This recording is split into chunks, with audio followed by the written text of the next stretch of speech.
भात खान भनेपछि अहिलेको बच्चाहरू जस्तो के हो भात खान नमान्ने भात खाए लिली बस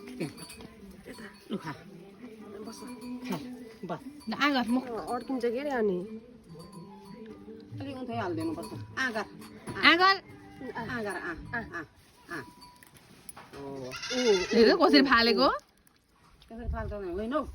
मिल्दाखेरि नै जिब्रो चलाउनु पर्यो नि त्यति हो त्यसरी हो खानी नै जिब्रो चलाउँदाखेरि खाऊ खाऊ आगर हाल्दिनु पर्छ अलिक उठै आगर आगर आगर हो ल खाऊ खाऊ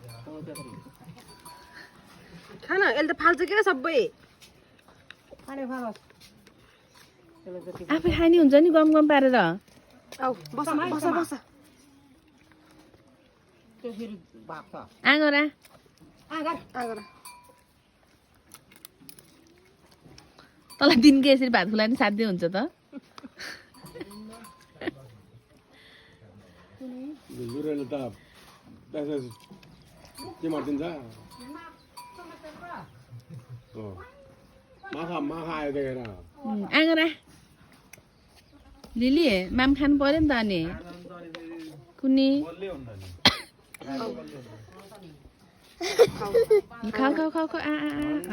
स्याबास मिला न कस्तो खालको होला यो त अलिअलि खाऊ ल खाऊ खाऊ खाऊ स्याबास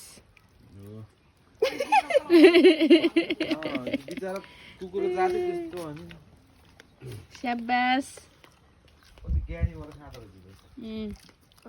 खाऊ खाऊ फेरि खाऊ खाऊ आगर आगर अलिक तलै आउनुपर्छ हो त्यो निल्छ भन्छ नि जिब्रोले उठो